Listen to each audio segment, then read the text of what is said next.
टूटे हुए सपने की सुने कौन सिसकी, अंतर को चीर व्यथा पलकों पर ठिठकी। हार नहीं मानूंगा, रार नहीं ठानूंगा, काल के कपाल पर लिखता मिटाता हूं, गीत नया गाता हूं। भारत मां के सच्चे सपूत, राष्ट्र पुरुष, राष्ट्र मार्गदर्शक, सच्चे देशभक्त नेताओं के साथ अटल बिहारी वाजपेयी की अहम भूमिका रही। देश का हर युवा उन्हें अपना आदर्श मानता था। अटल बिहारी वाजपेयी जी ने आजीवन अविवाहित रहने का निर्णय लिया और जिसका उन्होंने अपने अंतिम समय तक निर्वहन किया। बेशक अटल बिहारी वाजपेयी जी कुंवारे थे, लेकिन देश का हर युवा उनकी संतान की तरह था। अटल बिहारी वाजपेयी का बच्चों और युवाओं के प्रति खास लगाव था। इसी लगाव के कारण अटल बिहारी वाजपेयी जी बच्चों और उनके विरोधी भी उनके प्रशंसक थे। अटल बिहारी वाजपेयी जी के लिए राष्ट्रहित सदा सर्वोपरि रहा, तभी उन्हें राष्ट्र पुरुष कहा जाता था। उनकी बातें और उनके विचार सदैव तर्कपूर्ण होते थे और उनके विचारों में जवान सोच झलकती थी। यही झलक उन्हें युवाओं में लोकप्रिय बनाती थी।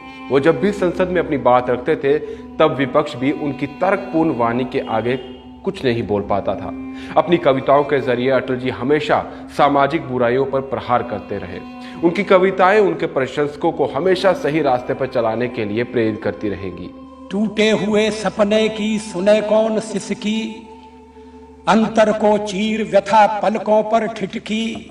हार नहीं मानूंगा, रार नहीं ठानूंगा, काल के कपाल पर लिखता मिटाता हूं, गीत नया गाता हूं। अगर हिंदी को अंतर्राष्ट्रीय स्तर पर प्रचलित और जिसके चलते एक दशक बाद भारतीय जनता पार्टी ने वो बहुमत हासिल कर दिखाया, विकास और गरीब वर्ग के सामाजिक कल्याण के लिए उनके योगदान को हमेशा याद रखा जाएगा। भारतीय राजनीति के भीष्म पितामह को राष्ट्र हमेशा याद रखेगा। उनकी अटल आवाज और उनके किए महान कार्य हमेशा राष्ट्र के बीच अमर रहेंगे। जूझने का मेरा कोई इरादा न था, जूझने का मेरा कोई इरादा न था, मोड़ पर मिलेंगे इसका वादा न था। रास्ता रोककर खड़ी हो गई, ये लगा जिंदगी से बड़ी हो गई।